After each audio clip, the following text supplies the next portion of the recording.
빅데이터 처리 계획. 네, 안녕하세요. 자, 오늘은 빅데이터 처리 계획에 대해서 학습하도록 하겠습니다. 빅데이터 처리 시스템을 잘 갖추려면 계획을 잘 마련해야 됩니다. 그랬을 때 우리가 빅데이터 처리 계획을 하기 위해서 어떤 고려사항이 있고 어떤 단계로 처리를 해야 할까요? 그런 부분에 대해서 오늘 학습하도록 하겠습니다. 저희가 예전에 그 빅데이터의 전 처리 프로세스 과정에 대해서 한번 살펴본 적이 있습니다. 기억나시나요? 자, 빅데이터 분석을 하기 위해서 자, 빅데이터 수집, 저장, 처리, 분석, 그 다음에 표현의 단계로 우리가 빅데이터의 전 프로세스가 이루어진다라고 말씀드렸습니다. 자, 빅데이터 처리 시스템이라고 하는 거는 목표는 사실은 빅데이터 분석을 잘해서 우리한테 비즈니스가 됐든 어디가 됐든 우리의 목표에 따라서 우리의 분석 목표를 정확하게 살펴보고 그 분석에 대해서 잘할 수 있도록 도움을 주는 것이 빅데이터 처리 시스템이거든요. 그래서 여기 보이시다시피 첫 번째 빅데이터 처리를 그런 시스템을 잘 갖추기 위해서는 분석 목표 정의를 먼저 역으로 해야 된다는 것입니다. 자, 살펴보면 첫 번째 분석 목적을 정의해라 라는 것이죠. 분석 목표는 어디서 오냐면 빅데이터의 특성에서 오게 됩니다. 빅데이터 특성 3view 기억나시죠? 그러니까 데이터의 크기, 그 다음에 볼륨, 그러니까 볼륨이죠. 그 다음에 속도, 생성 속도, 그 다음에 다양성, 요 세 가지를 빅데이터의 특성이라고 볼 수 있잖아요. 그래서 분석은 결국은 그 전 단계의 처리, 그 처리의 전 단계인 저장의 전 단계인 수집에 들어가서 결국은 어떤 빅데이터의 특성이 있는지 그걸 잘 살펴보는 거에서부터 출발을 합니다. 그래서 빅데이터의 어떤 특성에 따라서 시스템 구축 계획을 작성을 해야 되겠습니다. 일단 첫 번째가 볼륨이잖아요. 그러니까 볼륨은 결국은 데이터 크기이기 때문에 빅데이터 분석을 하기 위해서 얼마만큼의 데이터를 수집하고 그거를 저장하고 처리하는 데 사용할 것이냐에 대한 부분을 미리 파악을 하셔야 되는 것입니다. 그래서 빅데이터 크기를 잘 고려해라 라는 것이고요. 그 다음에 두 번째, 세 번째가 생성 속도하고 다양성이죠. 빌라시티하고 버라이어티에 해당되는 부분입니다. 그래서 우리가 가지고 있는 데이터의 포맷이 어떤 형태로 되어 있는지 잘 고려해야 되고 잘 파악을 하고 있어야 되고 그 다음에 그 데이터의 생성 속도가 굉장히 빠른지 아니면 느린지 그 다음에 얼마만큼 사이즈로 불어나는지에 대한 부분을 잘 고려하고 있어야 되겠다는 것이죠.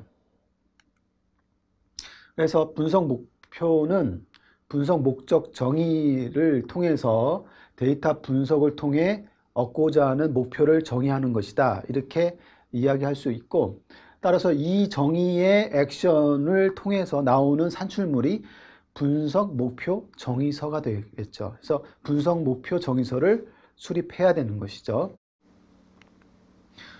분석 목표 정의서 수립에는 이제 단계적으로 하셔야 되는데 첫 번째가 필요한 데이터의 원천이 어디냐 이걸 잘 파악하고 있어야 되는 것이죠. 그래서 우리가 필요로 하는 그런 데이터의 원천이 대상 시스템별로 어디에 있는지 그런 거 조사할 필요가 있고 그 다음에 그런 데이터를 우리가 수집할 때 입수를 할 때 쉬운 것인지 아니면 정말 입수하기도 어려운데 그러니까 우리가 얻기가 어려운 정도 그게 난이도죠. 그래서 난이도를 파악할 필요가 있어요. 그러니까 우리가 수집할 수도 없는 데이터를 분석한다는 건 말이 안 되기 때문에 과연 가능성이 있는 것인지 그런 부분을 파악할 필요가 있습니다. 자, 두 번째는 분석 접근 방안, 그 다음에 적용 가능성 판단이죠. 그 다음에 세 번째는 분석 수행 결과에 대한 성과 평가 기준 이런 것들을 미리 검토해 둘 필요가 있다는 것이죠. 자, 이런 것들을 분석 목표 정의서에 수립해서 가지고 있어야 된다는 거죠. 그래서 성과 평가라고 하는 것이 이제 정성적인 평가, 정량적인 평가 이런 것들이 있단 말이에요. 그래서 이런 것들을 이렇게 하나의 단계적으로 이렇게 파악을 해서 목표는 분석 목표 정의서를 수립하자라는 것이죠. 이런 정의서가 수립되는 것이 바로 분석 목표를 정의하는 그런 부분이 되겠습니다. 이거를 좀 예시를 통해서, 케이스 사례를 통해서 살펴보는 것이 학습 효과를 이해하는 데 도움을 줄 수 있을 것 같습니다. 자, 정의서의 예시를 한번 본 거예요. 여기 예시인데 분석 기본 정보를 한번 보면은 이런 거죠. 자, 우리가 하려고 하는 분석의 명칭이 뭐냐? 명칭, 그 다음에 목적은 뭐고, 그 다음에 그때 우선순위는 어느 수준에 있는 것인지, 그 다음에 이런 목표 확정일, 뭐 필요하면 목표 워크샵, 오너의 조직명, 이런 것들을 미리 define 해야 될 것 같습니다. 그래서 여기는 우리가 분석 목표 정의서를 만들기 위해서 어떻게 보면 메타데이터를 먼저 마련을 해야 되겠죠. 목표 수립하기 위해서. 자, 그 다음에 보면은 뒤쪽에 성과 지표가 필요하죠. 그래서 우리가 분석을 해서 얻어지는 결과가 뭘까? 그런 거를 정성적으로 혹은 정량적으로 정의를 하는 것이 처음에 되게 중요하겠죠. 그래서 정성적인 기준에 하는 예를 한번 본 건데 어떻게 할 거냐? 그러니까 다양한 예측 기법, 그다음에 기계 학습 이런 걸 활용해서 이런 그 정성적인 기준을 마련하고 이런 것들을 하기 위해서는 외부 데이터와 뭐 신규 데이터, 그다음에 기타 등등 뭐 필요한 데이터가 있는데 그런 것들이 무엇이며 그런 것들을 어떻게 얻을 것인지, 그다음에 그런 것들이 우리가 수집 가능한 것인지, 그다음에 만약 그렇다면 그 양은 또 얼마만큼 되는 것인지 뭐 이런 것들에 대한 얘기가 되겠죠. 그 다음에 분석 목표 정량적인 기준은 정확하게 하는 수치가 나오면 굉장히 좋겠죠. 그래서 뭐 기존 품질 분석 대비 3% 이상의 불량률을 개선하겠다. 뭐 이런 것들이죠. 그래서 정확한 목표, 어느 정도 가능성 있는 목표, 현실 가능성이 있는 그런 목표를 세워서 왜 분석하는 목적에 담겨 놓으면 좋을 것 같습니다. 이제 나중에 이런 것들이 하나의 분석이라고 하는 단계에서 분석을 해서 그 이루어지는 산출물, 그 다음에 그거에 대한 효과 이런 것들을 피드백 받아 가지고 부족한 게 있는지, 그 다음에 단점이 없었는지, 어떤 점은 잘했는지라는 것을 우리가 순순한 구조로 이렇게 살펴볼 수가 있는 것이죠. 데이터 정보 유형이나 난이도도 이런 식으로 명시를 할 필요가 있는 거죠. 저희가 그러니까 처리 방식이나 분석 방식도 세 가지 방식이 있잖아요. 그러니까 일괄 처리 방식, 배치, 그 다음에 대화형 방식, 그 다음에 실시간 분석 방식. 실시간 처리가 돼야 되고 분석도 마찬가지인데, 자, 실시간 분석이 다 좋다고 해서 그것만 하면 가능하냐? 아니다 이거죠. 분석의 인프라 문제가 분명히 존재할 수 있습니다. 우리 시스템 자체가 실시간 처리나 실시간 분석을 할 수 있는 시스템이 아닌데 우리가 실시간적으로 뭔가 분석을 하겠다라고 목표를 세우면 우리 처리 시스템에서는 우리가 가용할 수 없는 그런 형태가 되거든요. 적용 가능성이 아예 안 되는 경우가 되거든요. 그러니까 우리 분석 단계에서 실시간 분석을 할 것인지 아니면 다른 어떤 분석 방법을 할 것인지에 대한 부분을 명확하게 미리 짚고 넘어가는 것이 되게 중요할 것 같습니다. 그 다음에 여기도 마찬가지예요. 그러니까 민원 콜이 들어왔어요. 콜센터에서. 그래서 대화를 합니다. 그러면 그런 음성 정보를 텍스트 정보로 변환시키고 그 텍스트 정보를 분석하게 되는데 텍스트 분석을 할 수 있는 시스템이 갖춰져 있느냐, 이런 것들이 미리 고려되어야 되는 상황이 되는 것이죠.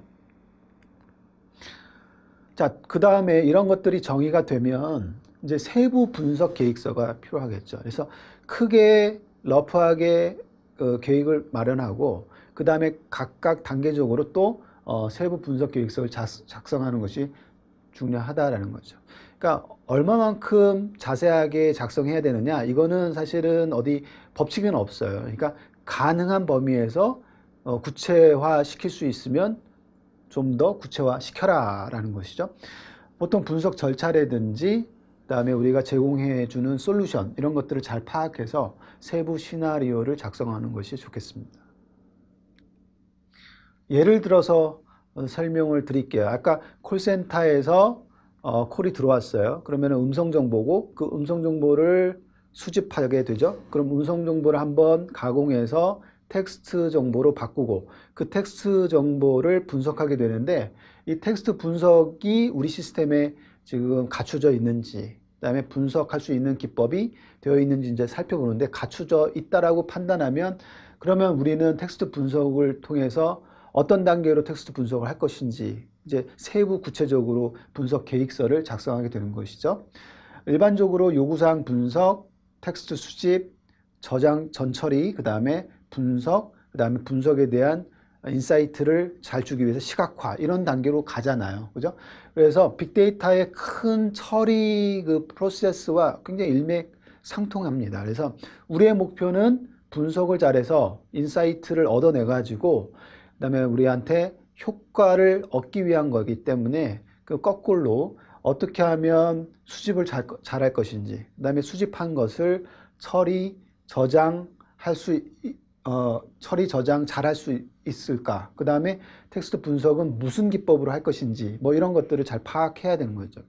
이 텍스트 분석만 보더라도 다양한 분석 기법들이 있거든요. 그래서 텍스트 분석은 예를 들어서 보면 이런 거죠. 분석 시나리오 작성하죠. 목적, 절차, 그다음에 어떤 방법론으로 분석을 할 것인지, 그 다음에 텍스트 분석에도 여기 뭐 키워드 분석이 있고, 그 다음에 텍스트 분류, 군집, 그 다음에 요약, 뭐 등등 이런 텍스트 마이닝에 관련된 그런 분석 기법들이 있거든요. 그래서 분석 기법 어떤 것들을 써서 분석을 할 것인지 미리 정의를 할 필요가 있겠습니다. 이런 것들이 텍스트 분석 계획서라고 하는 분석 계획서에 담겨져 있어야 되겠다라는 거죠. 그 다음에 세 번째로는 이제 좀 넓게 보고 좀 따질 필요가 있죠. 자, 자체 구축 시스템을 마련하고 있는지, 아니면 클라우드 컴퓨팅 서비스를 받고 있는지, 이런 부분을 잘 파악하고, 자체적으로 시스템을 구축하는 방식이 무엇인지, 그 다음에 클라우드 컴퓨팅 서비스를 받는 것은 어떤 효과가 있고 그것은 무엇인지에 대한 부분을 우리가 계획서 단계에서 미리 파악하고 있는 것이 중요하겠습니다. 그래서 뭐 자체 구축 시스템이나 그다음에 클라우드 컴퓨팅에 관련된 것은 한번 다른 회차에서 우리가 그 강의를 한번 했습니다. 그래서 여기서는 요약해서 다시 한번 정리해서 말씀드리면, 자체적으로 시스템을 구축하겠다라고 하면 일단 비용 측면에서 높고요. 그 다음에 그러니까 비용이 있는지 확인을 할 필요가 있고요. 그 다음에 이런 경우는 자체적으로 시스템을 구축할 필요가 있죠. 그러니까 보안상 혹은 성능적으로 어떤 클라우드 서비스에서 우리한테 요구사항을 충족시킬 수 없을 경우, 이런 경우에는 우리가 자체적으로 구축할 수밖에 없는 것이고요. 그게 아니다 라고 싶으면 클라우드 컴퓨팅의 외부 IT 인프라를 우리가 받아들이는 것이죠. 아웃소싱 하는 겁니다. 외부 클라우드 컴퓨팅은 외부에 있기 때문에 우리가 그 비용을 주고 써야 되는데, 그 비용은 그때그때 내가 원할 때 사용하는 거기 때문에 초기 투자 비용은 크게 발생되지 않다라는 장점이 있고요. 그 다음에 구축할 필요도 없기 때문에 오버헤드, 그 부분에 대한 오버헤드도 없다는 것이죠. 그래서 언제 어디서든 내가 원할 때 원하는 시간에 그 빅데이터 처리에 그 파워를 집중해서 쓰고 싶다라고 했을 때는 이제 클라우드 컴퓨팅을 활용해서 쓰면 좋고, 확장이 얼마든지 가능하기 때문에 처음에는 뭐 그 클러스터 한 뭐 5대로 운영하다가 해보니까 우리가 요구하는 시간에 다 끝나지 않는다라고 하면은 그거를 좀 더 분산시키거나 더 강화시켜 가지고 클러스터를 더 노드를 많이 증가시켜서 이렇게 시스템을 만들 수도 있겠죠.